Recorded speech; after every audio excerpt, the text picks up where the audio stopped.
Welcome aboard the National Geographic Orion for this expedition beyond the Postcard. We're going to start in the Society Islands and follow directions of the original Polynesian voyages. We're heading east to the remote atolls of French Polynesia. We're going to find some untouched reefs, some incredible sharks, and hopefully at this time of year, even some humpback whales.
We're beginning our expedition in French Polynesia with a visit to Bora Bora. Probably the most famous of all the islands here in the group that's called the Society Islands.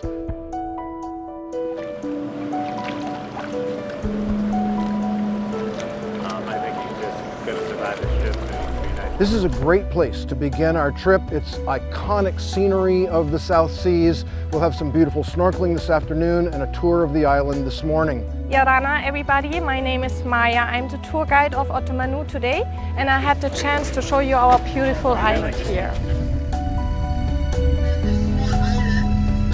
Our first stop, we had a chance to see how we make our local pareos, our tissue, which the women are wrapping around their bodies when they want to go to the beach.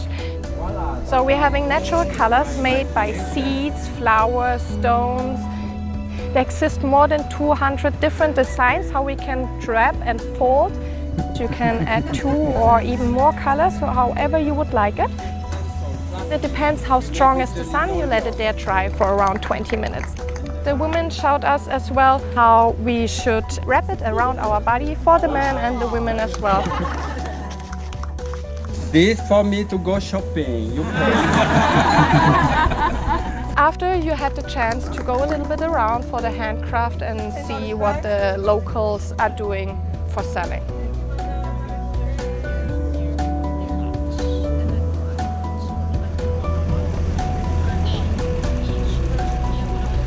So we had a spot where we found all the crabs under the shady tree. And for sure we attract them when we are throwing out some leaves, and especially as well the hibiscus, because they love this kind of flower. And they are also really close to the trunk of the tree, because there's the most safety nest for them that enemies cannot follow them. These islands are the youngest in this region. They're volcanoes that are just between 1 and 5 million years old, so still towering above the sea. And that's a great place to begin our understanding of the geology of French Polynesia, because from here we'll move on into the Tuamotu archipelago that are much, much more ancient islands, and we'll talk more about the geology of the change from volcanoes to atolls as we move through our journey.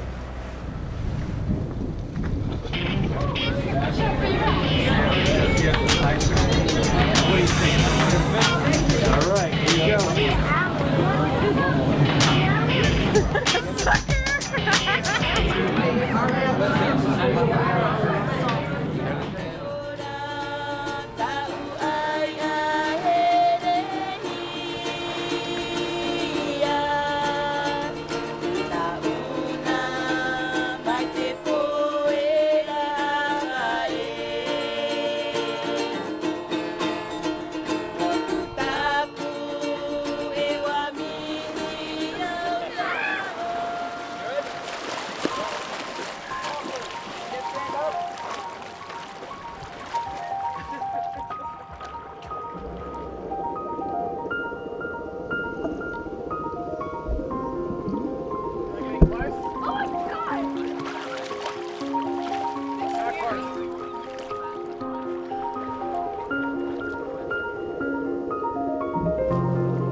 This was beautiful. Very, very nice. Saw some fish. Probably see a lot more a couple days from now. For the first day, it was just spectacular. We're getting used to it. Took out to the corals and saw lots of fish. She's a fast swimmer though. I had to catch up. I'm very proud I didn't use my things. Good morning, everyone. Good morning. It's just gone 7 o'clock. Sunday the 22nd of July. We have incredible conditions this morning as we sail towards Huahine. Breakfast this morning has been served on the aft deck floor. We've got beautiful views of the island and calm sea conditions as we sail into our anchorage for the morning.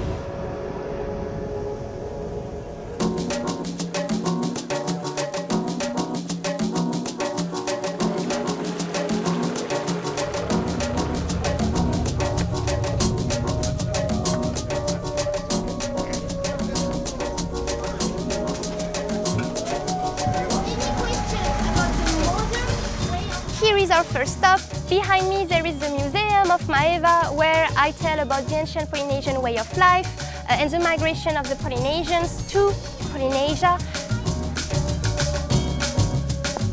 I was born and raised in Tahiti, and now it's like living in Paris over there. So me, here it's where I found the way of life I had when I was a kid. It's still remote, still traditional, still rural, and that's what I'm looking for when I live in French Polynesia. The rocks of the maraes, the rocks of the temples, those are their original shapes.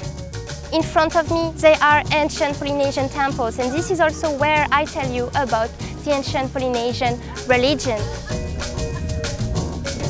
So we are about to leave for a walk in the mountain to tell about the local nature, fauna and flora. Here. My team, we wait for the people to pass by. So sorry. When you cross the waterfall in the river. Don't tell them about the crocodiles. Yeah. No crocodiles.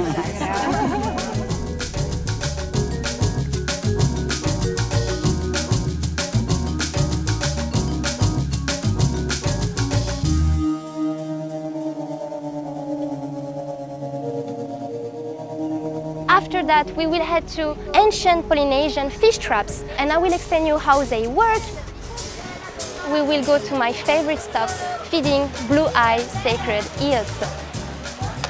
We have a river in the village of Paie, and over there we have 3 meters long eels who've been living over there for decades. And they stay at the same spot all year long because they are in the middle of a village and people feed them regularly, so that's why they choose to stay over there, and they are very friendly if you want to come feed them. This site on Raiatea is one of the best places to see the Polynesian freshwater eel. This beautiful large fish has a fascinating life cycle, breeding in the open ocean and then living its adult life in freshwater streams and even freshwater caves on the islands.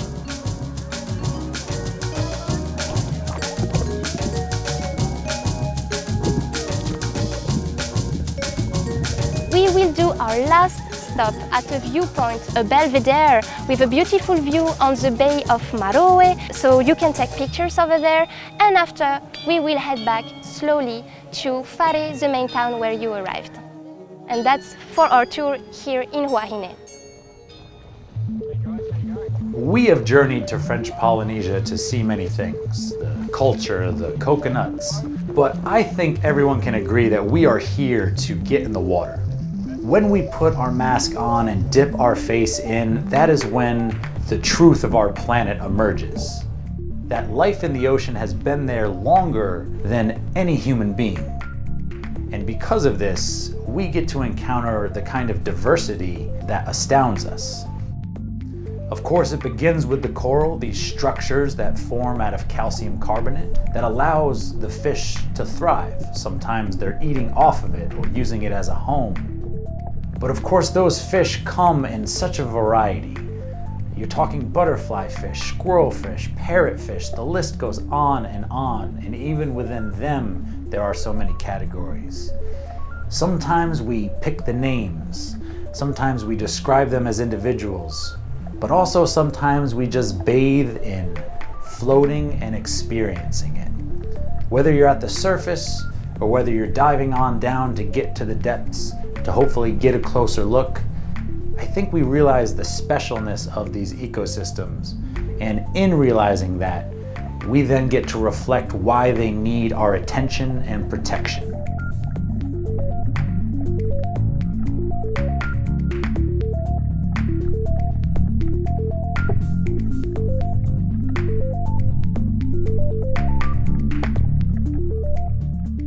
But even amidst all this beauty, all of this color, all of this warmth, we have to keep in mind that we are in the southern hemisphere, which means that it is winter right now.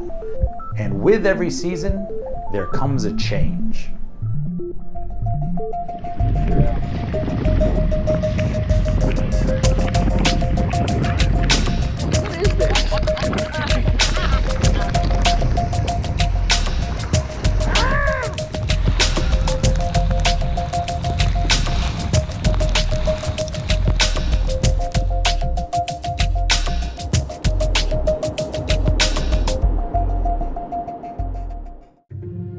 So today we're visiting one of the most beautiful places in Polynesia. It's called Marae Taputapuatea.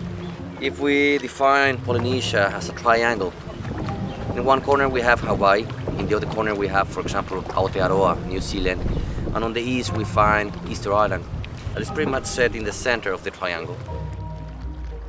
So in time it became a sort of sharing spot, exchange, information, navigation techniques, products. And for that reason, the community here, it became so important in time and powerful that actually they were allowed to solve the problems in between communities or islands. These people was considered or known as the Arioi. They saved the knowledge of the different cultures all around the Pacific. Where we are now is pretty much on this area, on the center of the triangle. All you could hear was the waves, and it was just very peaceful, a lot of solitude. But I imagine being one of the sailors out there coming in on their long journey, it had to feel a lot like being a bumblebee, where people would tell you at the other islands or the 3 points where there may be land, and then you just have to listen to their song and dance and hope for the best and hope you find it. So I imagine when they're sitting out here waiting to be allowed on shore, they're just probably overjoyed that land is actually in sight. This location, it became a sort of trading spot. Not only products, yeah? Not only information, also spiritual beliefs. So Marae Taputapuatea, on this wonderful day, on this wonderful island, one of the most sacred spots in Polynesia, cultural, spiritual, and of course today protected by UNESCO and a World Heritage Reserve.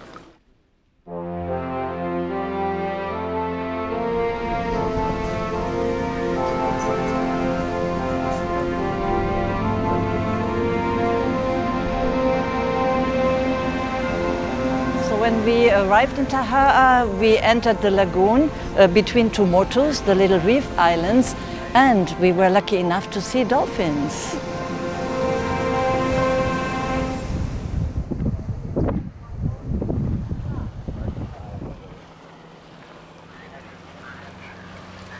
We have the opportunity this afternoon to see a vanilla plantation. This is a family business, and they are really passionate about what they're doing. Vanilla is actually a plant that is originating in Mexico and has been transported to many places in the tropics. The little orchid flower cannot be fertilized by any bee or other animal outside of Mexico. So here they have to do it by hand, and it's called by the Tahitians the marriage of the vanilla. You can learn everything about vanilla production and why the Tahitian vanilla is so special and very much sought after now by chefs all around the world. So when we plant vanilla, you put this part on the ground, the rest we attack with some vegetal fibers. Vanilla vine, it's a plant that comes from an orchids family. Here in Tahiti, in the South Pacific, we got two kinds of vanilla. We got the greenhouse system, and we got this.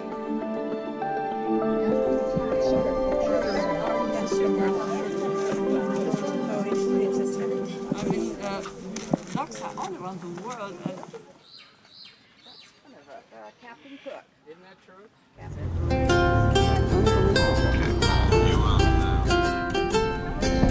Wow.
The nut in my family. A little more challenging for some folks, but I don't know if you've ever been there. no,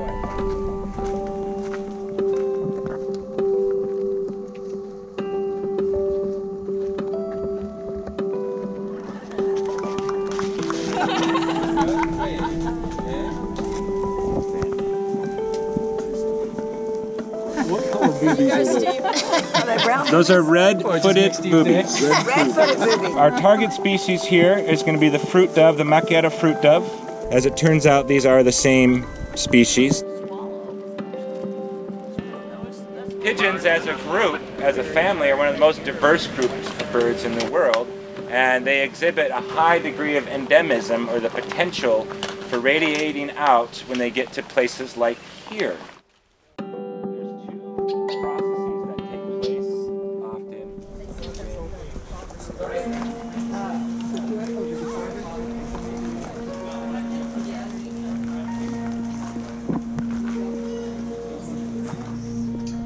Wow! I got you. Whoa, look at that!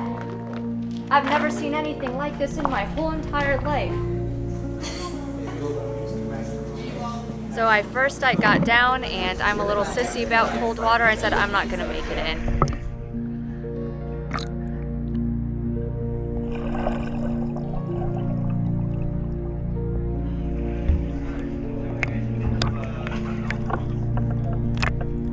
It was amazing. It was probably top 5 coolest things I've ever done in my life. I've never been in a cave, and it was just as intricate and beautiful below the water as it was above the water, and all the stalagmites and stalactites.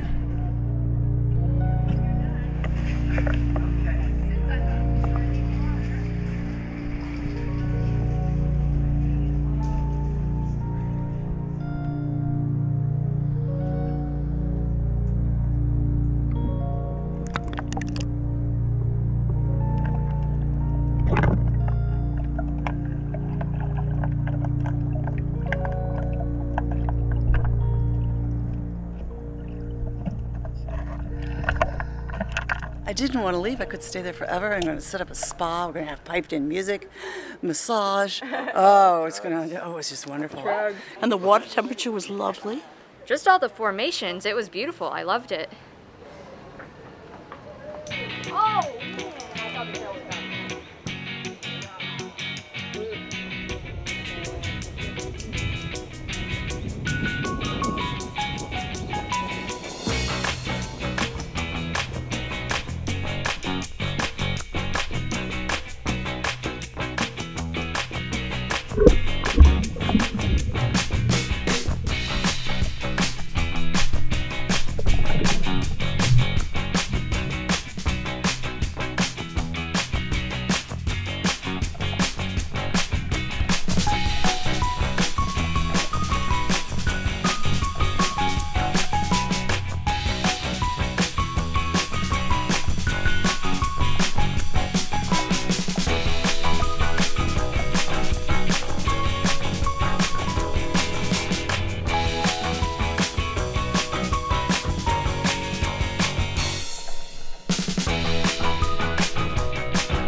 This morning we visited Fakarava and were able to have a very unique experience.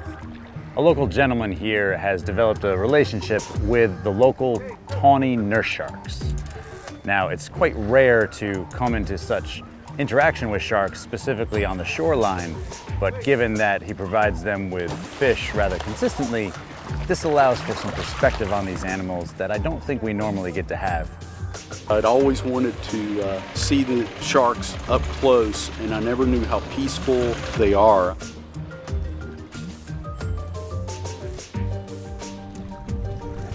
Guests were able to photograph them close by, and the bravest among them were even able to touch the shark, to feel the denticles upon its skin. I was surprised at how tough their skin actually was. And I think moments like this are very important to readjust our position on how we think about sharks, to not demonize them, but rather realize that they have a very necessary role in these ecosystems. Hi, my name is Jay Dickman. I'm the National Geographic photographer aboard the Orion this week in the incredible South Pacific. So just watch for a nice moment, like when they splash water. You're looking for the moment in this, the moment of the shark lunging for the food, or all the hands reaching out of the guests, touching the incredible surface of this creature. I've always found that the camera is a reason for me to go up and to introduce myself to people, ask if I can step into their world for a second, and isn't that the reason we travel?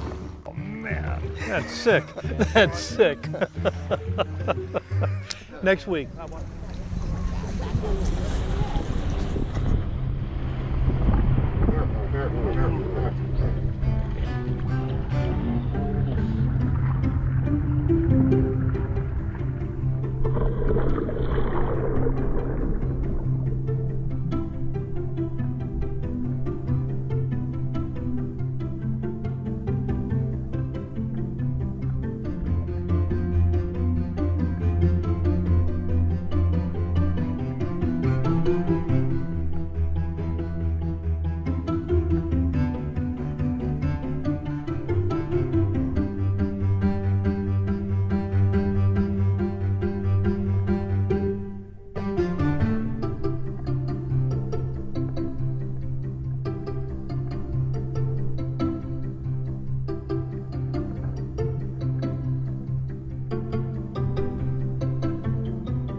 It is unfortunately our last day on this wonderful expedition.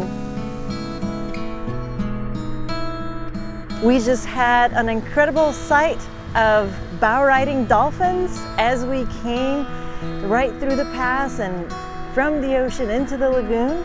We are here in Rangiroa, the second largest atoll in the world. We're inside the lagoon now, and now we're disembarking to take the sights and sounds of Rangiroa.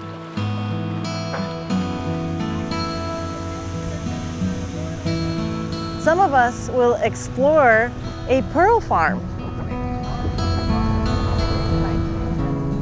As you can see, this shell shows a very beautiful mother of pearl part, the nacre part. The one Black pearls are French Polynesia's main export, and they're only cultivated in this part of the world. They're very unique and very beautiful.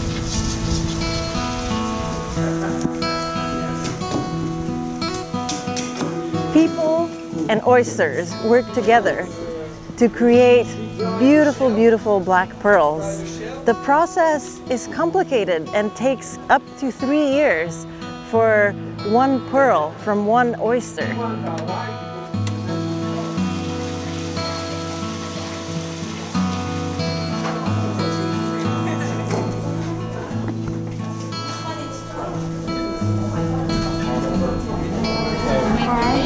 This too? But this is nicer. You like a gray. She does.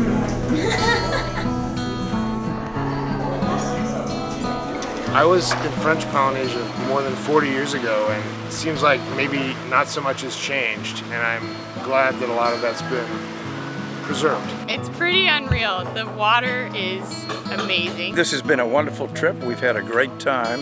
And I love the culture and the flowers in the hair, and I just really love how warm the people are. French Polynesia will always have a special place in my heart, as well as the Orion. It's my most favorite place on earth, really, wherever that boat is.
One of the most beautiful and poetic things about the black pearls is that the oyster is grafted with a nucleus, and over time that nucleus becomes a pearl and becomes something beautiful.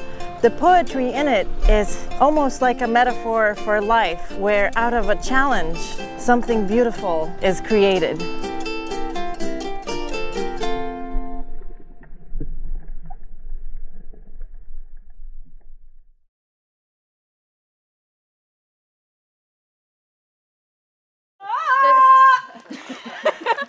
You can put at the bottom reenacted for dramatic effect.